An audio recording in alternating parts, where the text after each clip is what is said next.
Alright, hello everyone, and welcome to another episode of GodSaw's Turnbuckle, the wrestling video podcast I run over here on YouTube.com.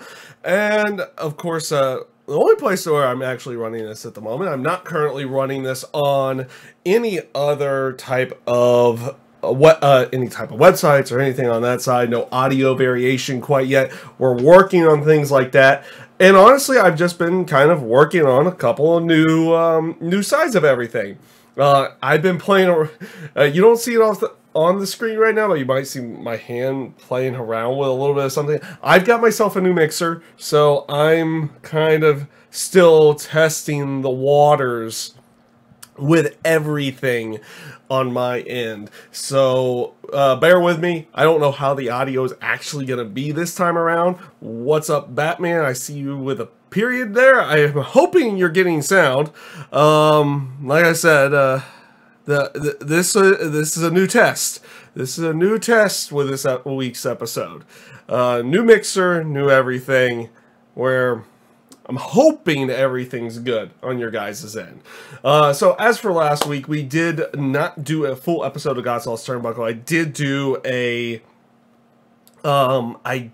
do a review for Fastlane, and we had our giveaway last week as well. Obviously nothing this week. We are planning something for the Wrestlemania time in the terms of another giveaway. I'm not 100% certain what it's going to be. There's even a chance that it might not necessarily be wrestling related.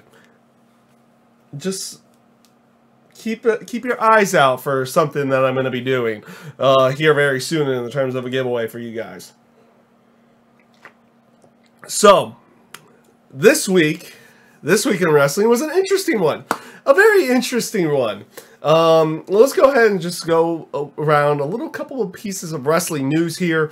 Some stuff I haven't fully looked into, some stuff I have on that side. First of all, the New Japan Cup. It's currently going on out with New Japan Pro Wrestling. It's actually been fairly fun watch. I've watched some of the shows, everything on that side. Some with English commentary, some with the Japanese commentary. Been some decent stuff so far. At least I feel like it's been some decent stuff so far. They have set up the finals, which are going to be on March 21st. So later this week, we're going to be getting the finals for the New Japan Cup.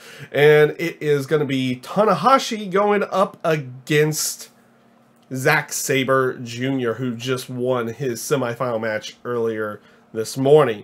On that side of everything, there were definitely some decent I won't say decent matches, some really good matches inside of there.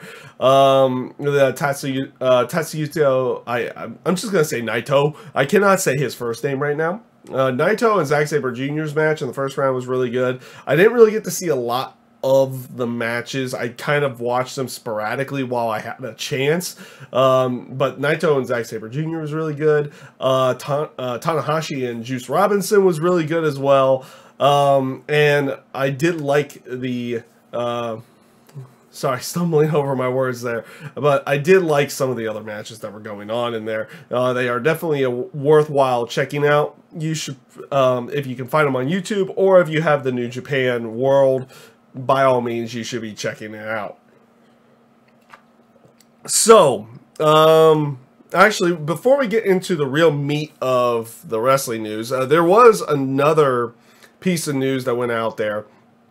Apparently, Rey Mysterio Jr. had signed with a new promotion that I believe the Harris brothers are running. I don't fully know the names and everything on that side, but apparently he's part owner, and he's also going to be wrestling for him. So it looks like he's not going to be going WWE side anytime soon. On that side of everything, the Harris brothers promotion is going to be a lucha-based promotion.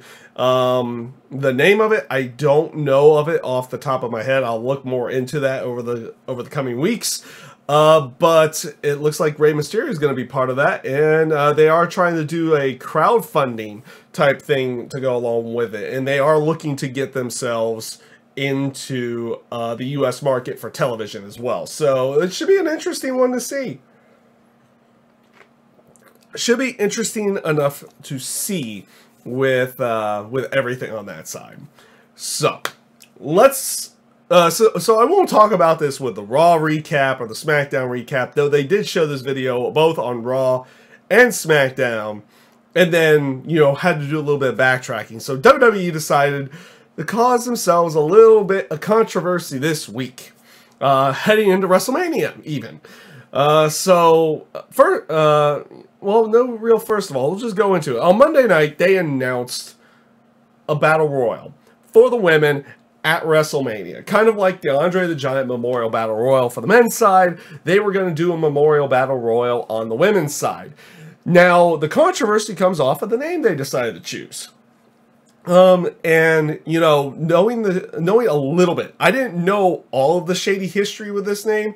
And by the way, it was the Fabulous Moolah Memorial Battle Royal is what they called it initially. I knew a little bit of the shady history, such as, you know, taking of trainees' money and keeping people down, everything on that side. And so you knew it was a little bit shady. It's like, oh geez, they went with that person. They kind of had distanced themselves away from that. Matter of fact, even to the point that they called the women's tournament earlier this year the Mae Young Classic, versus naming it after somebody who had pretty much been considered a pioneer of the women's division with the Fabulous Moolah. But they decided to go with Mae Young. So it seemed like they had distanced themselves from the Fabulous Moolah, but apparently not in this case. So they had named the Women's Battle Royal the Fabulous Moolah Memorial Battle Royal. This started an uproar on Twitter, everything on that side, and even more stuff came out. So apparently, not only just in the terms of taking, you know, trainees' money, taking a portion of their payouts, you know, holding them down, everything on that side, basically owning that WWE Women's title for so long, which was one of the reasons why she had it for so long, to go along with. Apparently, there was other things that went down about this, which were apparently pimping out some of her trainees to some of the guys and the promoters and other things like this. And this started an uproar across, you know, internet, Twitter, everything. Social media is everywhere. So things like this were getting out throughout the entire week. And they did show the video twice. They showed it on the Monday night when they initially announced it, and then on Tuesday when on SmackDown to go along with it. Like, you even had this little bit in there, like you could tell some of them were not really either vast with Moolah's career, or like maybe they had read stuff and they didn't really want to talk about. Like, you can even tell Bailey didn't really want to say much about this to go along with it. And they were putting out Twitter posts saying, oh, this will be great, everything on that side.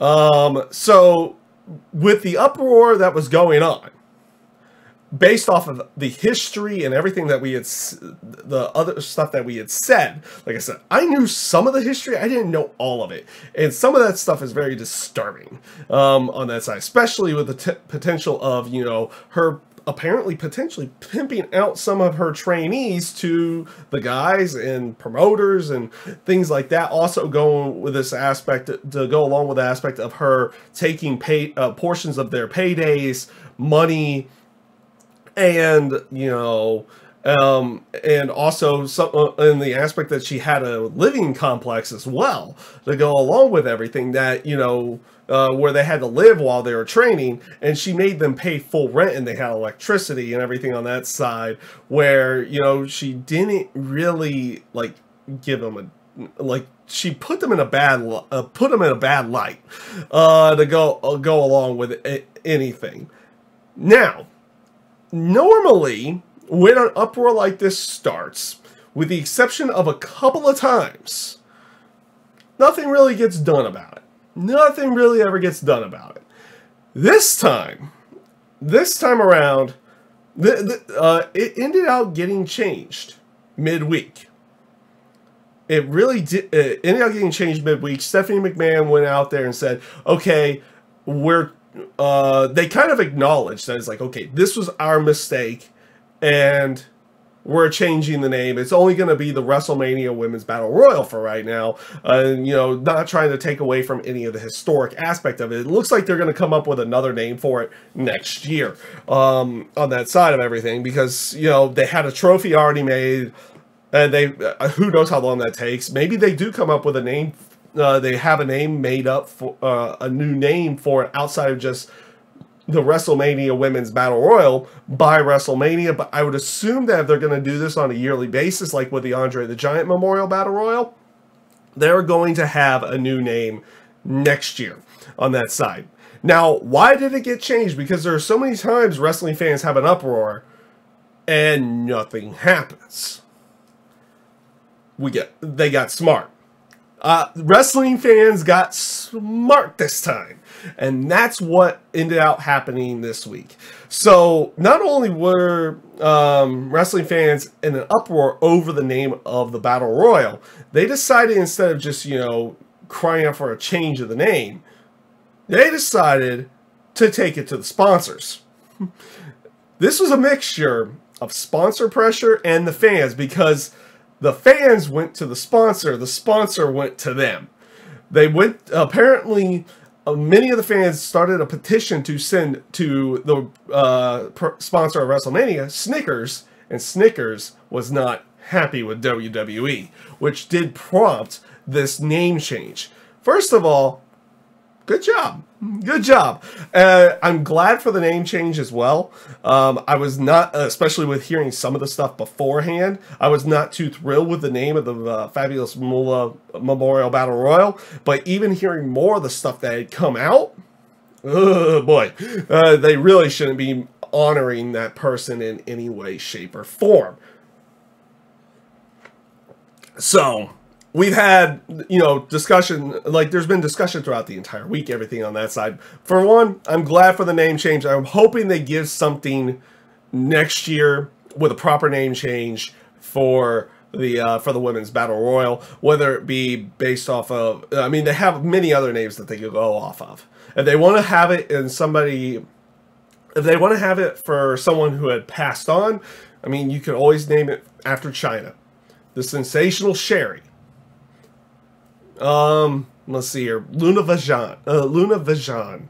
Yeah, you could have it be the Luna Battle Royal. If you want to make it someone who's living in the present, have it become an invitational Battle Royal. Name it after Alundra Blaze or Medusa or Trish Stratus or someone else at that point in time. That's kind of where a lot of people are wanting this to end out going. And like I said, they got the name change. For now, with everything, and like I said, it's just going to be known as the WrestleMania Women's Battle Royal, and we'll more than likely get a new name for it next year. Now, if they come up with something and everything gets made before WrestleMania, maybe they change it right before WrestleMania and they give it a new title to go along with it. But we'll see how everything ends up going. So yeah, that's basically what had happened this week in the terms of the news side and everything. So let's roll right into it with Monday Night Raw for March the 12th, 2018. And this was a fairly interesting Raw. I found it to be a fairly interesting one, a fairly good one as well. And, you know, got to give credit where credit's due to WWE. They're really trying. They are really trying, I won't say to get Roman over, I will say to get the fans behind him, cheering for him. In a sense, Roman's already over with the fact that he gets, in some cities, completely booed or half booed, half cheered, or maybe sometimes 70% cheers, 30% booed, or 30% cheered, 70% booed. You know, he's over. He's over in that sense of the word. But you can definitely tell they're trying to get him cheered. They're trying to make him the sympathetic babyface. He starts off, so basically the show starts off with Kurt Angle coming out and saying Brock Lesnar's not going to be here this week. He decided to no-show yet again. Roman comes out, cuts another impassionate promo about, you know, what would happen if anybody here would just not show up to their job. They would get fined or fired and or you know, everything on that side. So he's not angry at Kurt in that sense. He decides, like, I know you don't have really anything you can do about it. So he wants to go straight to Vince, who, and he even makes mention, it's like, you know, I saw him back there. He didn't even have the respect to tell me everything on that side. Good stuff from Roman. I am liking the promos that they are doing with Roman Reigns right now. They are definitely getting people, you know, impassionate about this. And even to certain points getting cheered. Though he got cheered for the wrong reason a little bit, just a little bit later, to go along with it. So he goes backstage, kind of gets in, he gets in Vince's face, and they end up going to Vince's office. By the way, Shane McMahon was there, though we can come up with a kayfabe reason for that on, for the SmackDown portion of the, of this show. So they come back from the commercial break. You know, like Renee Young's sitting in the back. She's waiting for something. Roman just storms out, shuts the door, you know, slams the door and just walks away.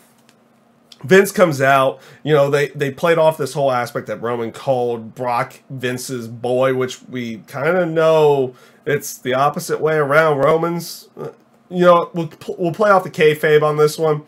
Or we'll play off of, you know, the storyline that they're telling us on this one. You know, going off on everything on that sense. So Vince is like, I'm going to reassure to you next week, Brock Lesnar is going to show up, everything on that side. Everything on that side. So if they're really going to keep up with this, Brock's not showing up next week. First of all, just like with the John Cena stuff, I appreciate this. This is good storytelling. You know, Brock's becoming this, I don't care, I will only show up when my fight is going to happen, everything on that side, because he's shown up to 2 house shows to do his matches. But he hasn't come to Monday Night Raw to confront Roman in either promo form or potential brawling form. So you go through all, they go through all that. So I'm appreciating where they're going with the storyline. It's good. I'm not going to lie on that one. The stuff that Roman's been doing has actually been good as well. I feel like those promos have been really good. They feel, you know, more genuine coming from Roman over the last few weeks. So after they go through all this, and you saw Roman walk away, Vince is talking around, like he said. He says, I rest assured to you, Brock's going to be there next week. More than likely not. But, you know, that's if they're going to be continually playing off that story. And then he makes mention to Roman Reigns getting suspended temporarily, which gets a pop from the crowd. Which, like, he's still not going to get cheered. But like I said, in the terms of the storyline, I feel like it's really good. And they are impassioning the fans behind it. They are actually getting Brock Lesnar booed for this aspect of him not showing up, not caring, everything on that side. I like how Vince, you know, basically reiterates to everyone, is like, Brock doesn't like people, which he said in multiple interviews. And it's coming off really, really good. At least I feel like it's coming off really good. And people are going to be, you know, invested in this match, whether it be an aspect of, you know, everyone booing both of them, or do they get behind Roman a little bit, or do they just cheer Brock Lesnar when he comes out at Mania? I mean, only time is going to tell on that side of everything, and we'll just see how everything plays off on that one. So, after this, you had Sasha Banks going up against Sonya Deville. You had Bayley come out with Sasha Banks. So, I guess we're playing off the storyline. You know, Sasha came out, helped Bayley last week. After her match with Mandy Rose, which she won, then got beaten down. Sasha helps her. But you see Bayley just in this state of, like, I really don't want to be doing this type of feel. So she feels like she owes Sasha one. So she's going to be out there to be by her side, everything on that side. She even helps Sasha in the terms of Mandy Rose was trying to cause a distraction. And So Bayley just knocks her off the rope, which causes Sonya Deville to actually get caught in the Banks statement. Sasha Banks wins the match. After the match, Bayley out the door, basically walks off. And they've been playing this up pretty well on their Twitter as well. Like, you know, with like the banter between the two of them to go along with everything, and the fans to go along with it, which has been pretty good. I've kind of been liking where they're going with the storyline. We don't fully know where the full destination is going to be with Sasha Banks and Bayley. It's not looking like they're going to have a one-on-one match at WrestleMania, which kind of sucks on that side. We do want to see them have like a big match on a big stage. But they could be saving a potential bigger match, big match down the line, maybe SummerSlam or something on that side, after they've had a couple of other matches, and then you have the big blow off for SummerSlam or something like that, because it's looking like the two of them are going to be in the Battle Royal at this point in time. Now, Grant, there's a chance that they could put them in a one-on-one situation, because they were talking rumors that Sami Zayn and Kevin Owens were going to be in the Andre the Giant Memorial Battle Royal. But, you know, based off the events on Tuesday, that's not going to be the case. We'll talk about that a little bit later. So we'll see where everything goes on this one. They're definitely playing it off. You know, Bayley's kind of had enough of everything Sasha's been doing, and now it's almost like you even see it in her face. Like, it pains her to do the stuff she's doing, but she feels like she has to do it at this point in time to kind of, you know, stand up for herself to go along with that. And then, of course, Sasha's like lambasting Bayley all the time and kind of playing mean girl a little bit on social media, but plays the victim on TV. Like, they're playing a meta game with fans, and it's pretty good. It's a pretty good one, and we'll see where everything goes off. I feel like you're not going to get the full heel turn until after Mania now. Especially if they're going to be in the Battle Royal. Either it happens in the Battle Royal, or the full heel turn happens after Mania, or something like that. But one of those two is going to be turning heel.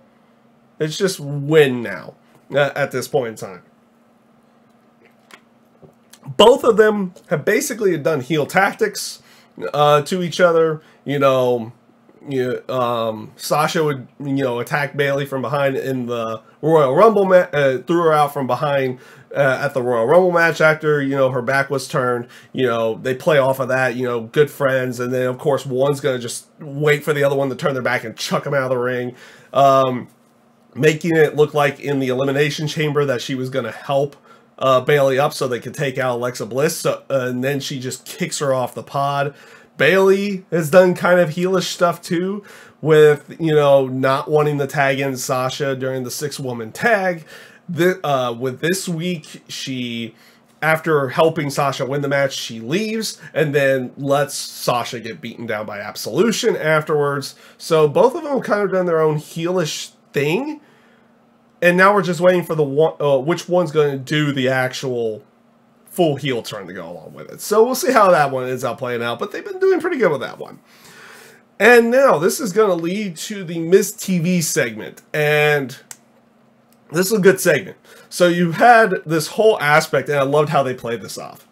Because it does eventually lead to what Miz wanted, but it didn't fully get what Miz wanted in the end. So Miz was kind of buttering up to Seth Rollins. He had Seth Rollins and Finn Balor as the two guests. He's trying to butter up to him. He goes to Seth first. Seth's like, dude, I see what you're doing. No, we're not even going there. Then he goes right over to Finn and starts like, you know what? You beat him for the Universal title.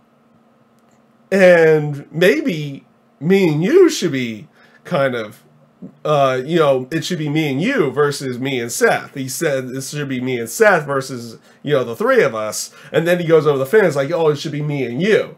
And then I love how Finn just goes like, dude, I just saw you try this with Seth. You think this is actually going to work? So both of them end up not buying it. They do end up having words in the end, and they set up for a match later on the night with Finn Balor and Seth Rollins. So Miz is like all getting happy because they're having words, and then they both just look at him and they beat down the Miz and then chuck him out of the ring. And like I said, it sets up for their match a little bit later on in the evening. Up next, you had Cesaro and Sheamus coming out for what was going to be their match with Bo Dallas and Curtis Axel. And they even make mention to this beforehand during this TV segment. The reason why they weren't out there is because they were going to have a match for a chance to go to WrestleMania, which makes it seem like, okay, they have a chance of, getting a tag title shot at WrestleMania. Bo Dallas and Curtis Axel attack Sheamus and Cesaro for everything that they've been saying about the tag division, everything on this side. This prompts all the tag teams to come down there and basically destroy Sheamus and Cesaro. Decent stuff. This does lead a little bit later on to Sheamus and Cesaro going up to Kurt Angle backstage saying, it's like, dude, we wanted one team. We didn't want them all. And it's like, well, okay, you will get one team at WrestleMania because there's going to be a battle royal later tonight to determine who's going to be the #1 contenders. It's like, cool. So yeah, you ended up getting that. It was a decent enough segment. Up next, though, you had John Cena, and they've been playing this up. And again, I appreciate this. I appreciate what they've been doing with John Cena. We all know he's probably going to have a match at WrestleMania.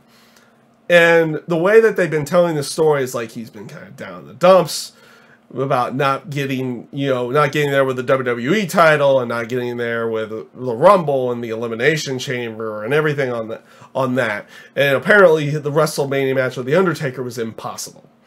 So he goes on this spiel about how he's going to be a fan this year. He's going to go to WrestleMania, but he's going to be a fan. He even goes into the crowd. And you can tell John's in this I can do whatever I feel like doing type mode because he's in the crowd. He takes the dinkiest sip of a beer from a fan, as little as he possibly could, but actually still drinks something to go along with it. And he even starts chants up, and he even tries to go start a "Let's Go Roman" chant, and then the crowd boos. And he gets this smile on his face. It's like he actually took a little bit of glee in that they were still booing him. Then he gets in the ring, and he basically said, you know what? There's nothing more that I can do. Yeah, exactly. They wouldn't be making a storyline out of it. And like I said, I appreciate the storyline. I do appreciate it because it's been good. We all know he's going to have a match at WrestleMania, but because we have the Batman in chat over here, basically kind of making mention that it's like, why would they? Well, if he wasn't going to have a match, why would they make a storyline out of it? Well, of course, we all knew. It's just a matter of how good it was going to be. I thought it's been pretty good. So he gets on the mic one more time and says, you know what? Screw it. I'm going to do the one thing that I'm not supposed to do. And he challenges him to a match at WrestleMania. Even making mention, it's like, oh, the backstage people don't mind me saying this because they would have cut off my mic if they didn't want me saying this. So he says it again and again, and the crowd's building up. It's like they want the match. And then he goes on to kind of personally attack The Undertaker, call him an egomaniac, everything on that side. So it's going to lead to something with The Undertaker. Is it going to be the dead man gimmick? Or are they going to play off of it and say, last year was the retirement of the dead man portion of The Undertaker, and does he face the American Badass this year? Which would be an interesting one to go along with, because they are inducting Kid Rock as the celebrity this year for the WWE Hall of Fame, so they technically could have him sing American Badass while Undertaker comes out to the ring. Of course, the crowd gets this. This gets a huge pop from the crowd, everything on that side. And I thought it was pretty good. I did actually thoroughly enjoy this one. They actually had Braun, or not Braun, but you had Elias in the ring, briefly. He basically doesn't sing. He's in a neck brace, sling, and he basically just was on the microphone, decided to say, you know what, no, this is all your fault, and you deserve this. Yeah, that's actually when Undertaker did. Batman, you're right on this one. That is actually when Undertaker did cut his best promos, was during the American Badass time, because, you know, he wasn't just like in the full Deadman portion of everything. The Undertaker's promo during the Deadman time was okay, hokey, yes, but it was fine. It was the American Badass where he kind of cut loose a little bit more, and you could see he was actually getting you know, some one-ups on some of the other better promo guys to go along with it. So after Elias basically leaves the ring, you get another promo from Braun, basically saying it's like, you know what? I'm not gonna. He says he doesn't have a match for WrestleMania, but I'm not gonna cry and whine about it. Instead of doing that, I'm just gonna make my own path to WrestleMania, which we see a little bit later. Now, this goes into the match with Finn Balor and Seth Rollins, and these guys, they do such a good job in the ring. Very enjoyable match, and they gave it some time, too. It was a well over 15-minute match. The ending of the match sees Seth Rollins do the superplex to Finn Balor, and was going to float over and do the Falcon Arrow like he had normally always done, but Finn Balor catches him with a roll-up, and then gets the win that way after the superplex. Really, some really good stuff here inside the match. One of those recommended, you know, you go back and watch the match, everything on that side. So, some good stuff to go along with that, with Finn Balor and Seth Rollins. Glad I got to do another one-on-one before the Mania match with The Miz, and yeah, we'll see how everything plays off on that one. So, you have Asuka. Asuka comes out, and she was going to explain why she decided to choose Charlotte over Alexa Bliss. Now, before she kind of says anything, Alexa Bliss decides to interrupt, which we kind of assumed was going to happen. And, you know, basically he's like, oh, she doesn't want to face Alexa Bliss. You know, the typical stuff. Doesn't want to face Alexa Bliss because she can't beat her, everything on that side. You know, going as far to call SmackDown the B show, everything. So it's like, oh, you'll be champion on the B show, even though technically their women's champion is far better on that side. Which even Asuka makes mention to. She says she wants to face the best champion. To be the woman, you gotta beat the woman. And Charlotte is the woman to go along with that. Now, Asuka does challenge Alexa to a match, like, because she knows she can beat her. We've already seen the match, too.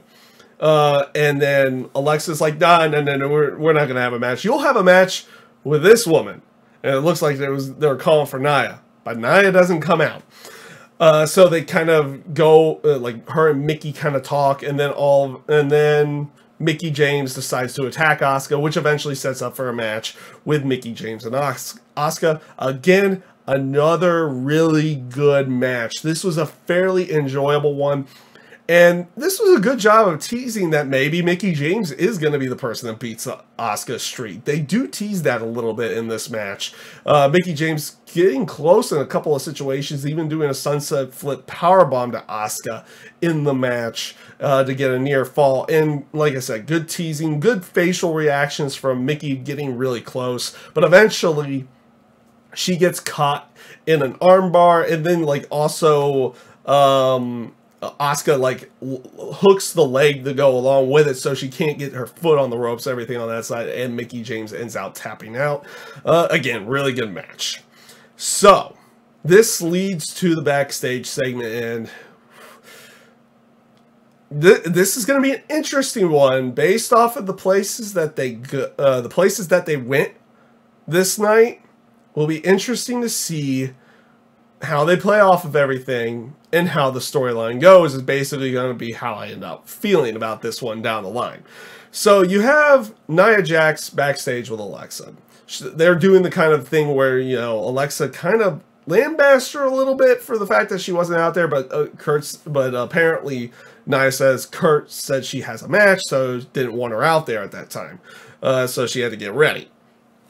on that side. It's like, oh, okay. And then Alexa was like, well, I wanted you to try to get some revenge for Asuka off the embarrassing loss, everything on that side, kind of running her down a little bit. And then they have the little makeup, and then they said Alexa's gonna face Asuka next week, and she wanted Nia in her corner. They hug it out, everything on that side. So Nia Jax goes out and faces Joan King. Squash match, very simple stuff. Simple stuff. And this is where it gets interesting. So they cut backstage while Nia's still in the ring, which is what we kind of we're seeing where they're going with the women's title on the Raw side. So you have Alexa and Mickey backstage, and they're basically like, Mickey kind of even brings it up as like, dude, you're pretty harsh with her. It's like, oh, it's tough love, everything on that side. But then they start kind of making fun of, like, look at Nia versus Alexa, and it's like, oh, she's okay with just walking behind me and carrying my bags and protecting me, and then everything to go along with that. They kind of basically say that, Alexa uses Nia. They do kind of do body shaming to go along with it. Nia did a really good job in this one too, but because she starts kind of going nuts backstage, or not backstage, but on the rampway, she's kind of walking up the ramp extremely sad, crying a little bit, even to go along with it. She plays this up really good. She gets up to the ramp while they're while everything's going on. Because eventually Charlie Caruso makes mention, it's like, so this wasn't a scheduled interview, and just to let you know that boom mic's been on the entire time. I like the fact that she makes mention to the boom mic, and they even, like, they have the camera shot, like, everybody's left, they set up the camera, they did this, and everyone had left for a bit, and then they were going to come back and do the interview. And that was where they inform us, like, that boom mic's been on the entire time, and everyone out there just heard what you said. So they get all freaked out, and it's like this, like, they want to grab their bags, like, screw it, and they leave. And Nia's on the stage, and she gets that one moment of, like, instead of being sad and potentially crying, she kind of just, like, transforms into that mean look and just goes absolutely nuts. Goes backstage, destroying stuff inside the women's locker room. Good stuff. Honestly, I think it's good stuff right now. If it's going to do what I think it's going to do, the storyline is going to be okay with me.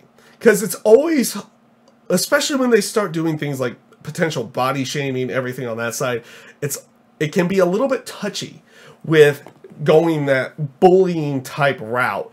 Now, that's just Alexa playing an effective heel on that side. It's kind of weird that they have Mickie James doing it, considering they did a storyline with Mickie James.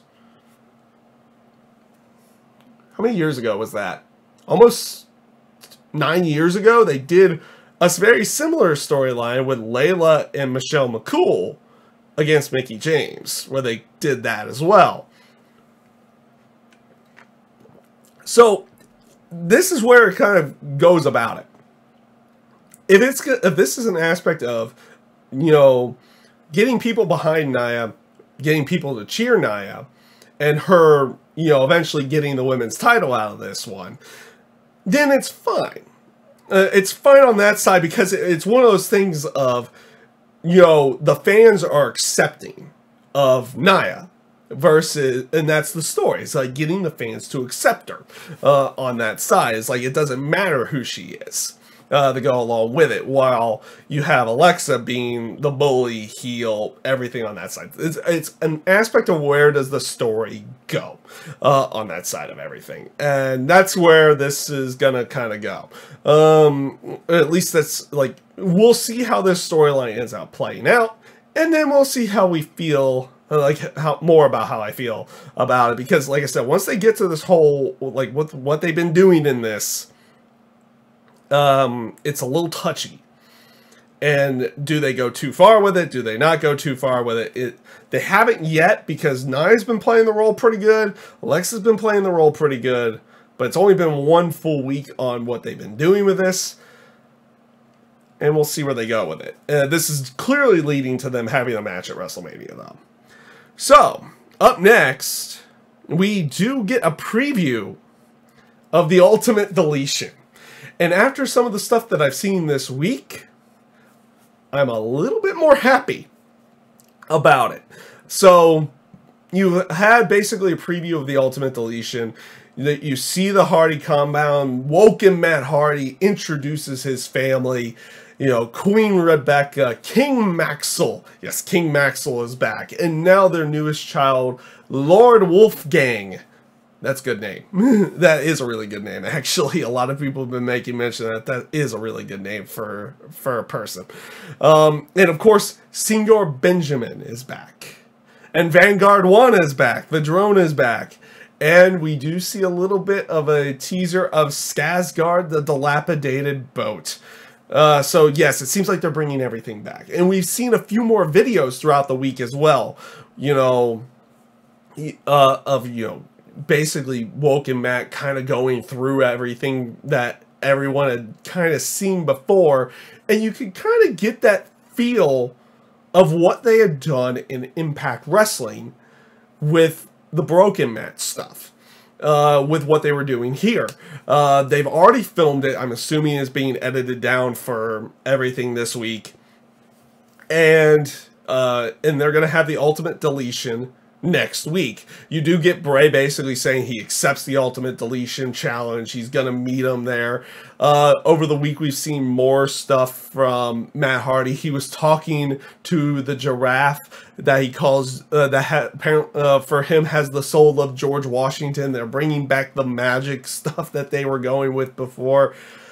They're bringing back the stuff that was good with the Broken Matt stuff. Now, do they expand upon that with the Ultimate Deletion? How does it come off next week?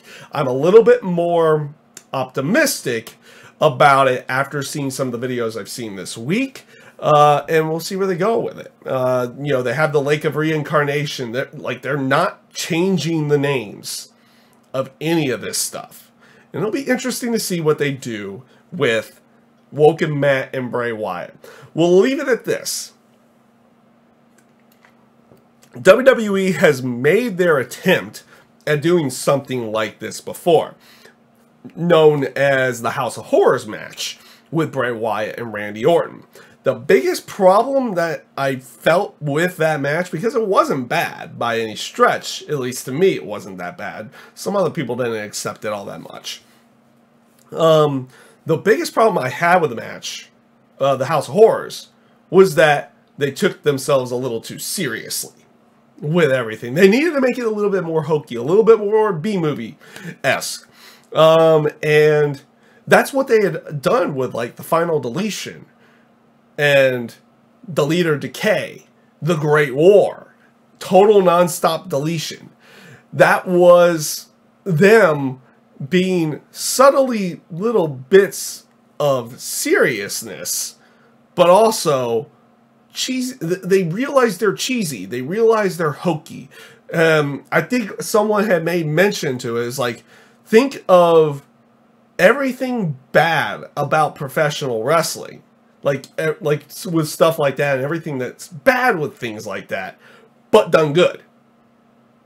It's one of those little bits on that side, and a little bit more optimistic going into next week's. Well, basically Monday night's show on that side of everything. So a little bit more optimistic on it, and because I was a little bit worried beforehand that it was kind of like probably not going to be as good, blah, blah, blah, blah, blah. I'm a little bit more optimistic, but still a little bit skeptical as well. We'll see how everything plays off. Here's going to be the good thing. If the crowd in the arena isn't accepting of it, more than likely, we won't hear it on that side, because it will just be based off of the television screen, everything on that side. So, kind of, we'll be able to watch it with with your own eyes and see how you feel about it. Like, I I will be one to admit, when it came to the original broken mat stuff, initially, like when they did the contract signing inside of the Hardy compound, where they put him through this weird table and everything, it felt like it wasn't that good. The superstar that gets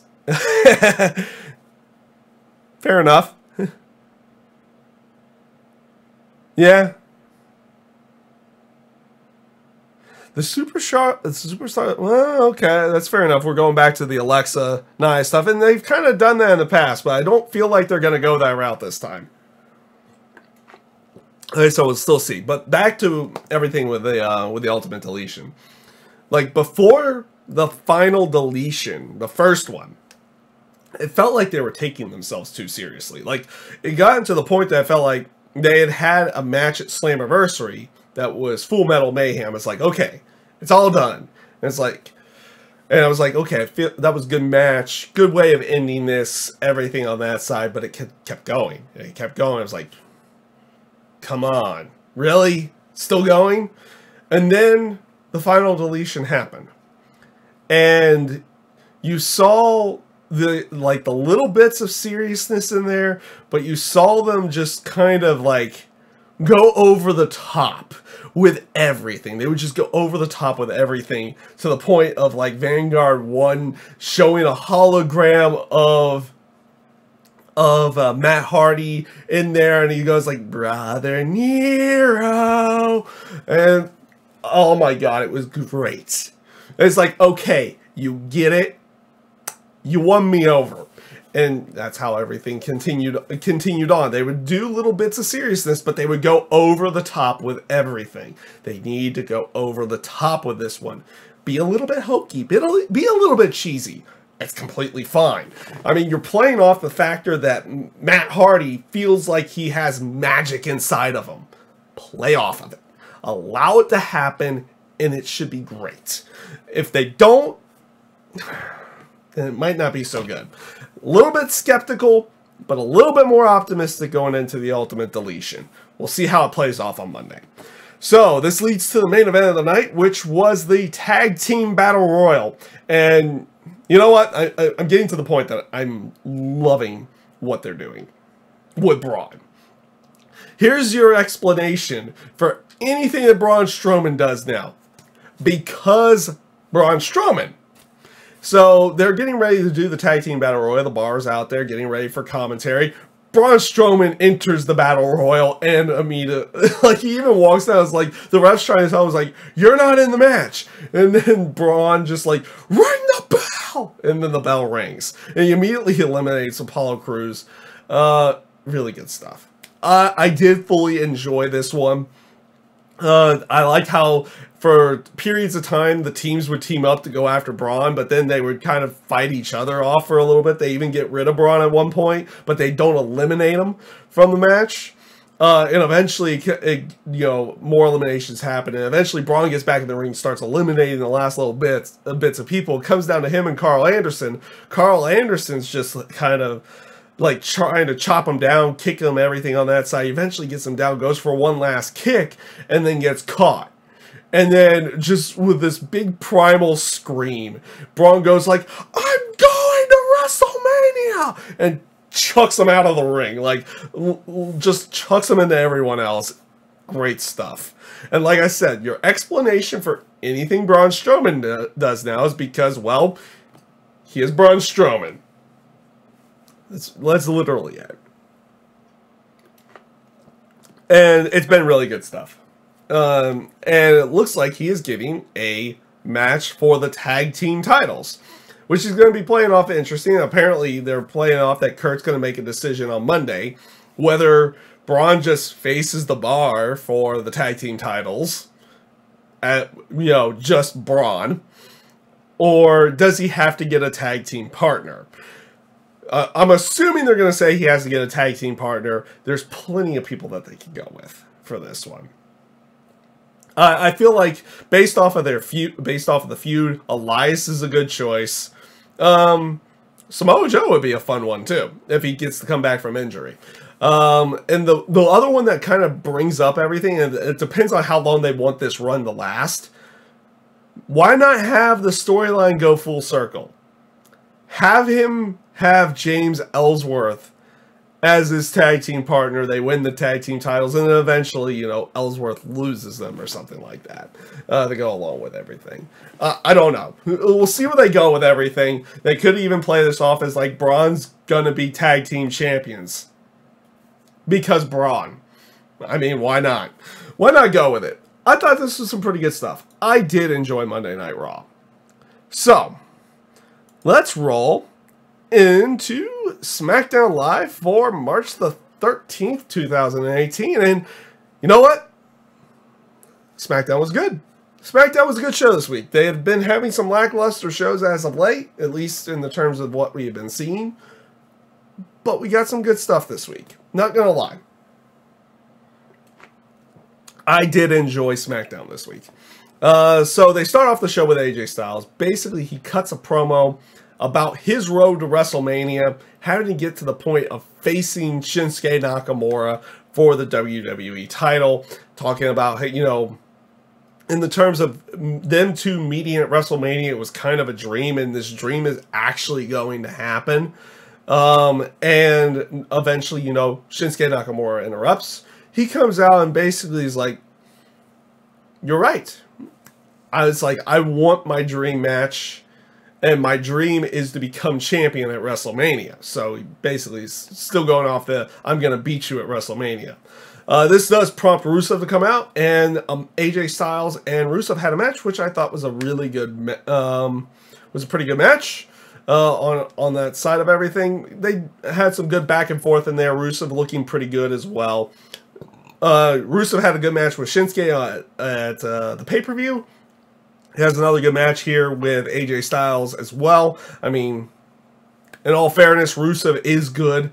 And of course, AJ Styles is really good. Shinsuke Nakamura is really good. So you kind of expect them to have a good match if they were given the time. The end does have Rusev go into the calf crusher. Aiden English breaks it up, causes the DQ. They kind of beat down AJ a little bit, which causes Nakamura to make the save on that side, and they kind of have a little bit of a stare down. We do see a little bit later, you know, AJ Styles runs into Nakamura backstage, said, you know, I didn't need your help for Sunday, and I don't need your help now. So basically trying to say he doesn't need their help, his help or anything on that side. And Nakamura's like, well, it looked like you needed my help, and I am going to help you until WrestleMania, so I can win the WWE title from you at WrestleMania. So it seems like they're going to be doing this a little bit where, you know, Nakamura and Styles are going to be having... Nakamura and Styles are going to be having like a little tag team or they'll be helping each other out going into Mania to make sure they can have the match. And there was a little piece of news. I don't know how legitimate it was, but apparently AJ Styles went out of a house show limping. So don't know what the severity of the injury is, or if it's a legitimate injury, or they're just playing something up or something to go along with that. We haven't really got any more news on what they were going with on that one. So we'll see where that goes down the line here. Sorry. So up next, you had a Big E promo, and basically this was all seriousness from Big E's side. He basically talked about what happened on Sunday, that Kofi and Xavier aren't going to be there. This was a very just serious side of Big E. He's like, you know, it's not about the pancakes. It's not about this. It's not all about the positivity tonight. Like, this was like what happened to us on Sunday, you know, kind of changed him a little bit. This does prompt Jimmy Uso to come up and say, he's like, yeah, you're going after the Bludgeon Brothers. I'm going after the Bludgeon Brothers with you. Jay's out for the night. I'm here. You're here. Let's go. And get some revenge. This does lead to a match with Big E and Jimmy Uso. And again, Big E just comes out to the music. No big, you know, introduction and and all that type stuff. It was just like New Day music. Big E walks out. Super serious. Basically, and, you know, they go up to go against the Bludgeon Brothers. Jimmy Uso and Big E. and they basically kind of get destroyed. The Bludgeon Brothers bring the mallets in, and after Jimmy Uso and Big E get some chairs before the match starts, they kind of knock the chairs away, so they're trying to play up the mallets and everything to go along with that. And then they promptly basically destroy them in a matter of minutes. Some decent stuff, again, kind of building up the Bludgeon Brothers a little bit more, and some pretty good stuff on this side. So up next was a Sami Zayn interview backstage, and he was basically going on this whole aspect of who does he blame for not winning the WWE title at Fastlane. He goes off on this biz like, I should be blaming Shane, but not really, because it's Shane's obsession with Kevin Owens that cost him the whole match and everything on that side. So he kind of blames Kevin Owens over the obsession that Shane has with him for not winning.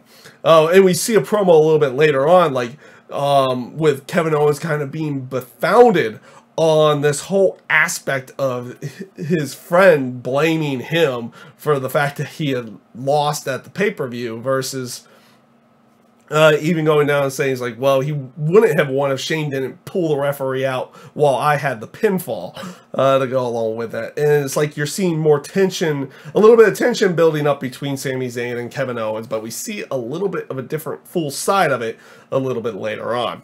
Up next, you had Charlotte come out. Charlotte basically starts cutting a promo saying she wanted to be there to meet Asuka woman to woman. Asuka comes out, and the two of them have a good promo. Basically, Charlotte says, you know, I'm glad you picked me. I want this challenge, everything on that side. So we're kind of getting a respect-type feud out of this one between Asuka and Charlotte.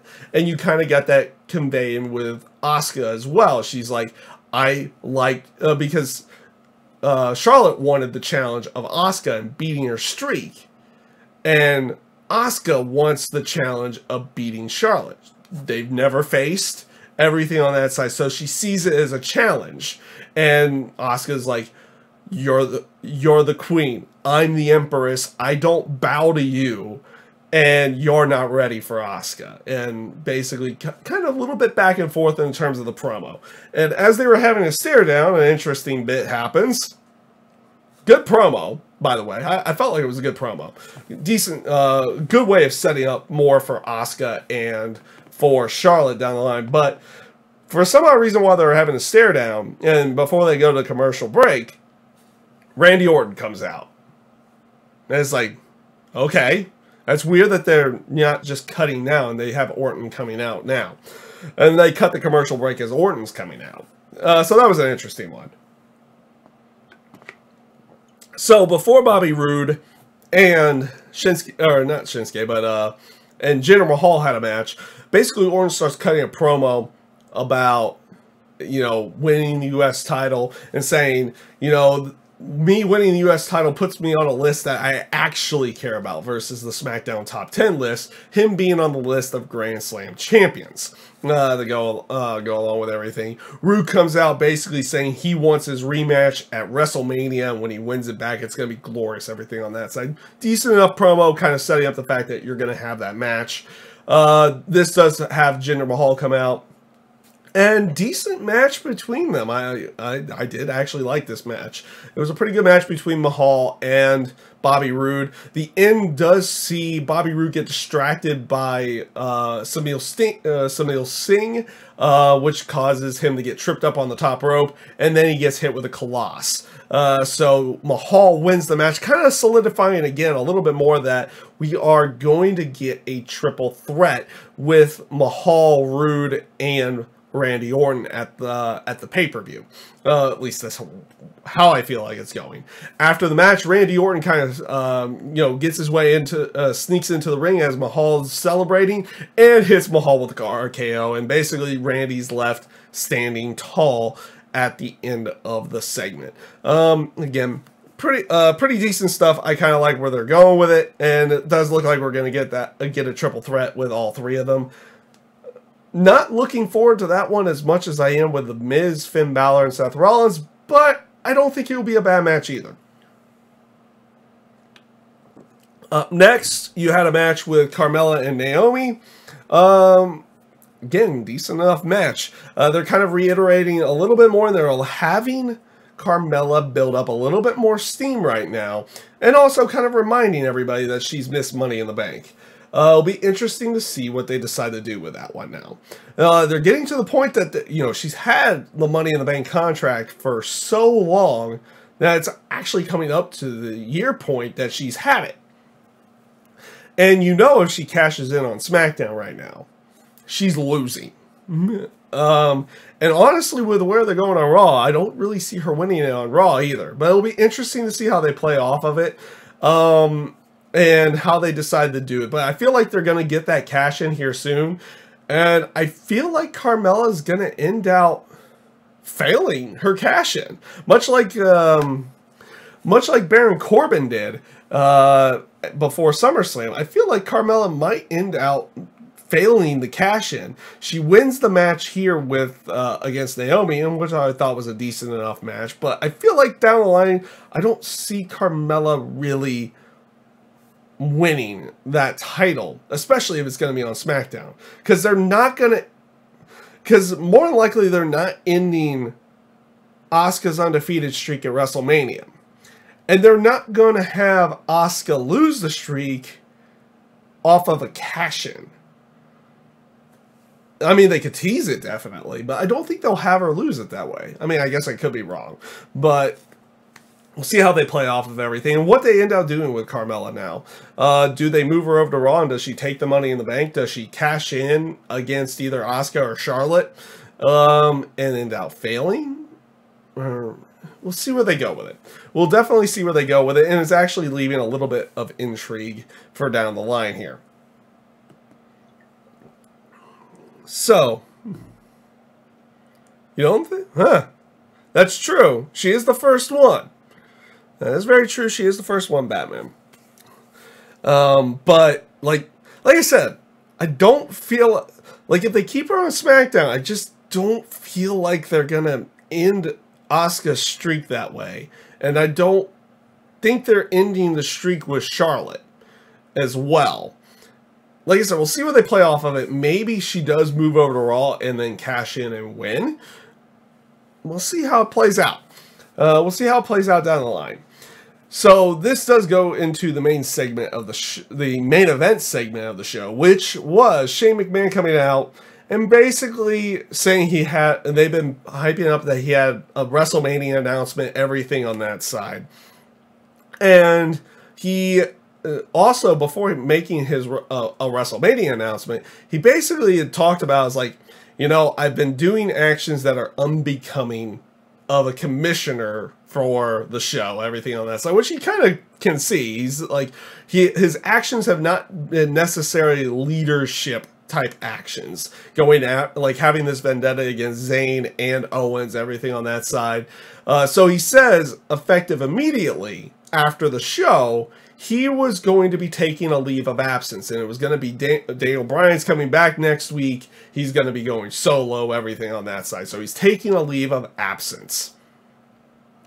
But beforehand, he makes a match one-on-one at WrestleMania with Kevin Owens going up against Sami Zayn. So Kevin Owens eventually comes out.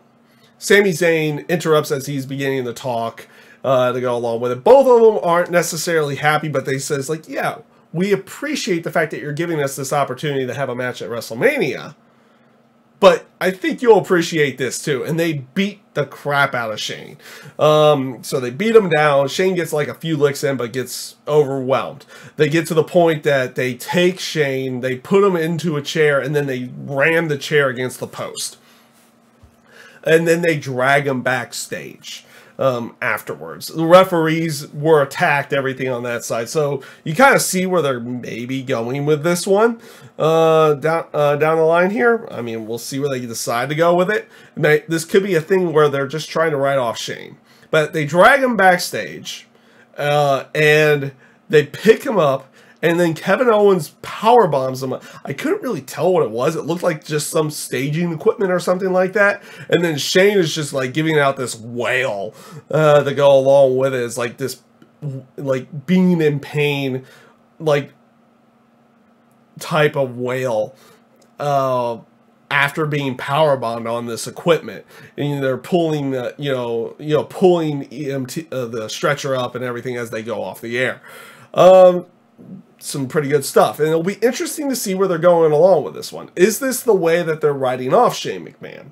Is this going to lead to where Shane McMahon gets put into this match in some way, shape, or form, whether it be a triple threat match, or does it turn into some kind of tag team match? There's a lot of different talk on that one, a lot of different rumors. We'll see how they play off of this storyline, but my inkling is that they're going to be, this is a way of Shane to get put into this match. He's taking a leave of absence as a commissioner, but he's going to come back and be in this match in some way, shape, or form.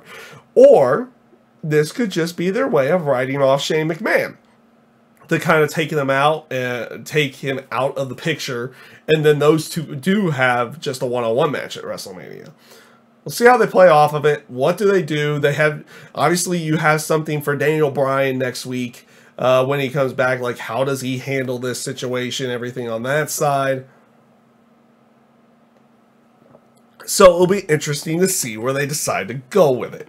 And like I said, SmackDown was a very interesting show this week, and I thought it came off pretty good. I like their beginnings of everything going into WrestleMania. So again, before we get into NXT, again, Mixed Match Challenge, and this is one I've been watching every week, and it's good. It's good stuff. This week we had Rusev and Lana going up against Bobby Roode and Charlotte. Fun match. Good match from all ends here. They did play up a little bit more seriousness side of everything. There wasn't as much comedy as we've been seeing over the last couple weeks. And I'm liking that little change. Like, they play it up a little bit more seriously, or it's a little bit more comical, everything on that side. I kind of like where they go with it. And you do kind of hear a little bit more of what they're saying.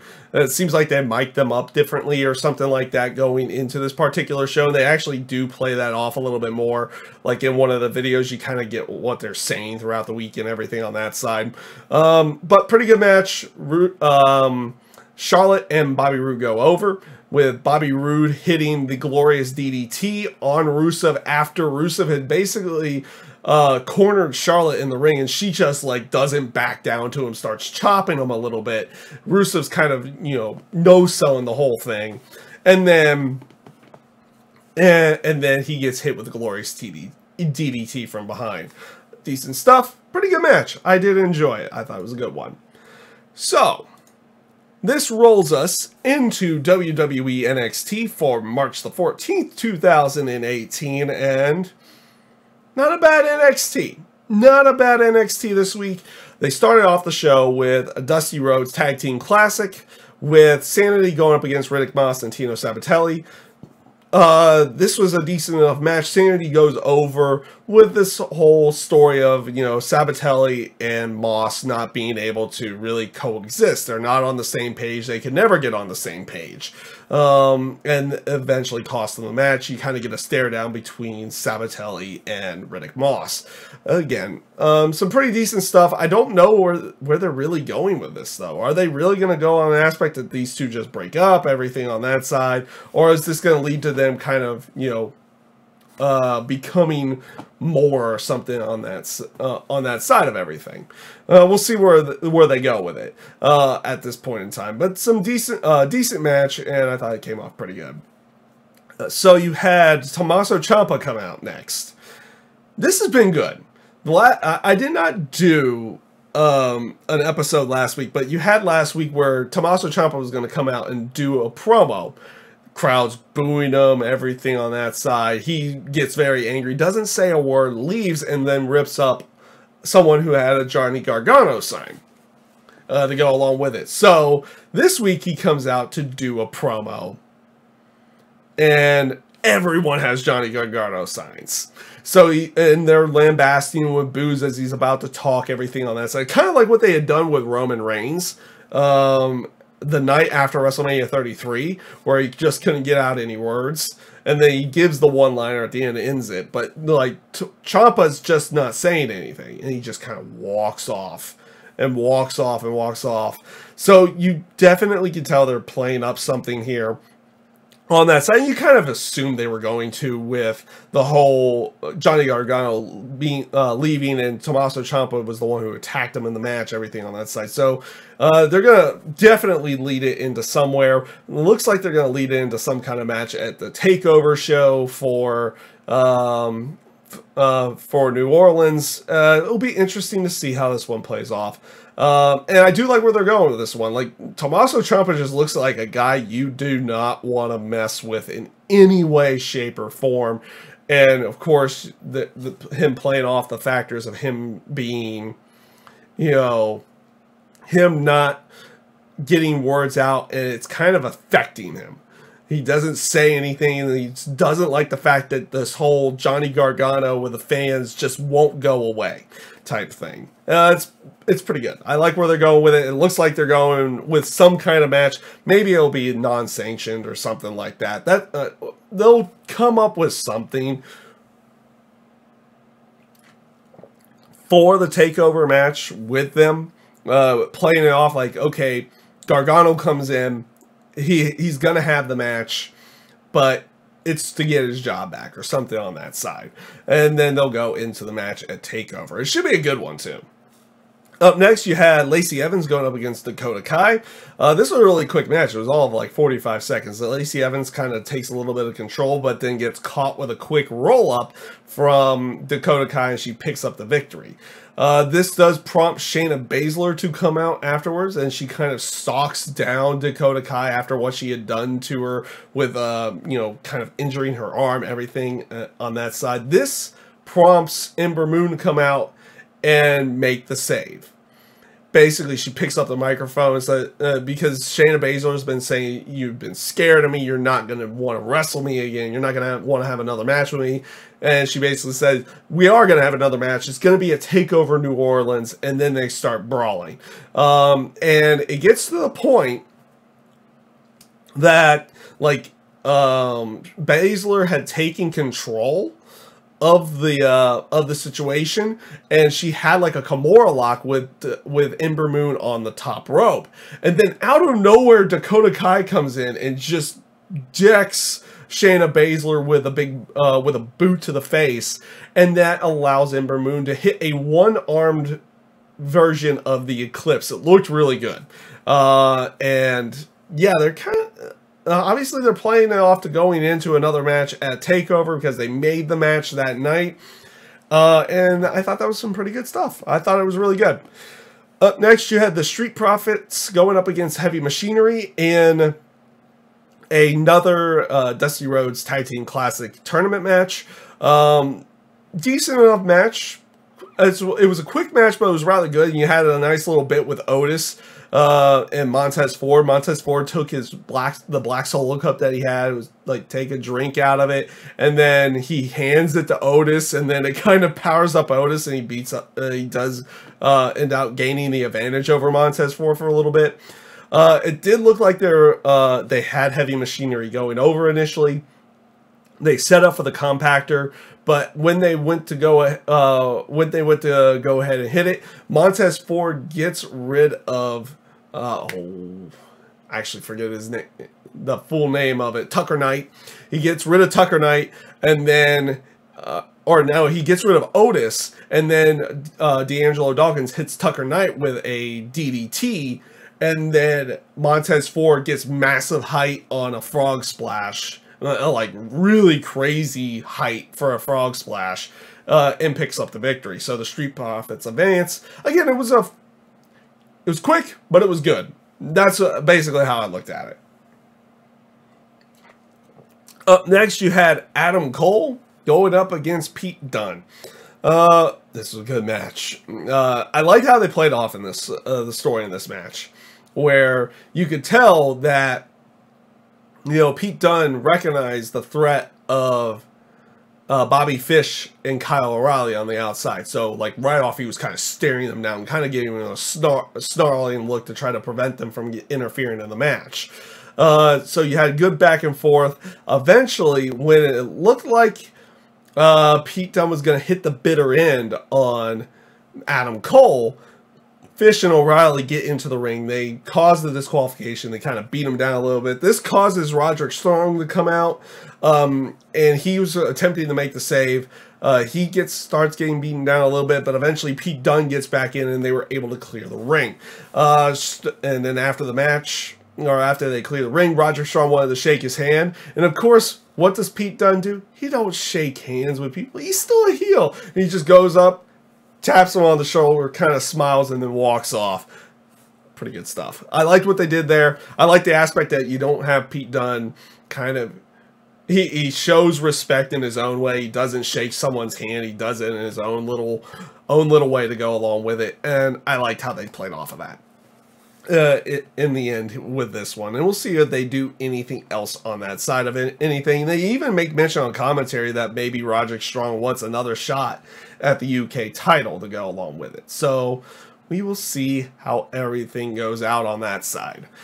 Up next was the final segment of the night, which was the contract signing for Aleister Black and Andrade Cien Almas for the NXT title at NXT TakeOver New Orleans. And this was good stuff. So you had Zelina Vega come out. No Almas. No nothing. And it was just Zelina Vega. And she's like, I deal with the business transactions. He has better things to do as champion, everything on that side. He doesn't have time for things like this.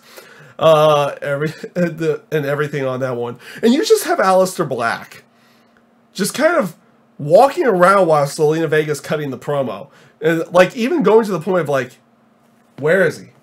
He just starts looking around. It's like, is he under the table? Or...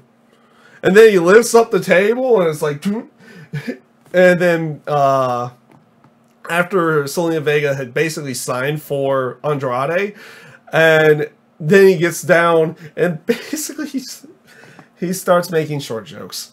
He does.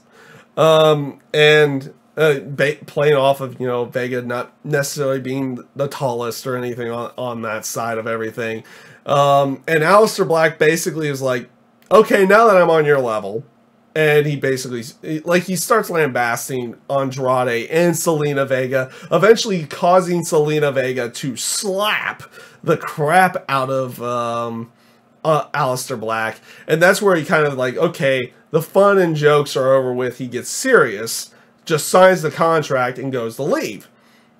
And then he decides to say, it's like, you know what, Zelina? I'm glad you came out by yourself tonight, because I didn't. And then Candice LeRae comes in and beats down Zelina Vega, eventually laying her out with basically a version of the Stratusfaction, the running bulldog off of the turnbuckles. And basically Zelina Vega gets a little bit more upcomings from Candice LeRae for what had happened with the whole Johnny Gargano thing, everything on that side. It'll be interesting to see if they set up a match between the two of them, though. Whether it be a takeover thing, or if it ends up being something else on that side. But it kind of says that the two of them are going to have some kind of match. At least you think they would. I don't know. We'll see how they go off of everything on that side. So, that was pretty much everything this week. It was an interesting week when it came in the terms of wrestling side, especially WWE, with the controversies, everything on that, with the Women's Battle Royal on that side. Pretty good shows, honestly. I enjoyed NXT. It's a simple hour of watching wrestling. SmackDown, pretty good this week. Very enjoyable. Raw as well was actually very enjoyable. You know, these shows weren't perfect by any stretch of the imagination, but they were pretty good shows. And that's what we kind of need going into WrestleMania. They're building into it at this point in time, and I feel like they're doing a good job. Like, I'm interested in a lot of these matches that could potentially be happening or are already happening, such as Shinsuke Nakamura going up against AJ Styles. Very interested in that match. The way they're playing off the storyline with Brock Lesnar and Roman Reigns is actually good. It's actually good stuff. Will it get the results that they want? Probably not, but the way that they're portraying everything is really good on that side of everything. And you're just getting some good, subtle other stories to go along with it. A lot of these matches I'm looking forward to seeing. Like, it'll be interesting to see what they do with Ronda Rousey and, you know, Ronda Rousey, Kurt, and Stephanie McMahon and Triple H. I haven't even really talked about that. The fact that she wasn't on Monday Night Raw when, you know, WWE had made mention that she was going to be on every Raw. So apparently what had happened there was actually some news on that one. So apparently what had happened, and I don't know why they couldn't have just done this on a different day, was that Ronda was supposed to be getting her physical done in Pittsburgh, which was one of the reasons why she wasn't there. And then she showed up on the Ellen show the next morning to kind of promote everything. I mean, if you don't really have anything more that she needs to do, then you don't need to have her on Raw. So that's fine. That's fine on everything on that side. But they had made mention that she's going to be on Raw for every show at one point. And they even had to take the video down. It's like, oh, wait, she's not going to be at every show. Oops. On that side of everything. So interesting to see how that match comes off, what they're going to play off of that match. It'll be interesting to see what they do with the Women's Battle Royal at the pay-per-view as well. Are we going to have, you assume we're going to have the Andre the Giant Memorial Battle Royal to go along with it as well on that side of everything. So we'll get to see, well, it'll be interesting to see like what people from NXT show up on that one. Do we get any special appearances, everything on that side. So it should be interesting to see what they decide to do with those two Battle Royals. The Braun stuff going up against the Bar will be interesting. Do they have him have a tag team partner? Do they not have him have a tag team partner? Be interesting enough. Charlotte, Asuka, nothing more to really be said there about that. Nia Jax and Alexa can be a very interesting one. We'll see how they play off of everything and what they decide to go with the route on that particular type of match. When they decide to go along with it, it looks like we are getting that match for WrestleMania with the two of them. And yeah, just overall, like, you're kind of expecting the Usos, the New Day, and the Bludgeon Brothers, and do they make it a fatal four-way and add Chad Gable and Shelton Benjamin to go along with it, or is it just the triple threat? I'm kind of thinking triple threat at this time. But you've got some good stuff. And of course, the Kevin Owens Sami Zayn match as well. And will it change everything on that side? Will it be changed a little bit more? Everything to go along with that. But like I said, some interesting stuff. I am actually looking forward to the Mania card a bit. Now, granted, that's led to the past where you're like, hey, I'm kind of looking forward to this, and then you're kind of let down. But we'll see how everything plays off. We'll see where they go with everything. It seems that, you know, WrestleMania has the potential of being a very stacked card this year. And we have a pretty good chance of having a really good WrestleMania. So, with that being said, everyone, that is my episode this week for GodSaw's Turnbuckle. I thank you guys for watching this week. For the people who tuned in live, thank you for tuning in live. It's a lot of fun doing these live. And for the people watching later, I hope you enjoy everything. And we will see you guys again next week. And have a great rest of your evening. Take care, everyone.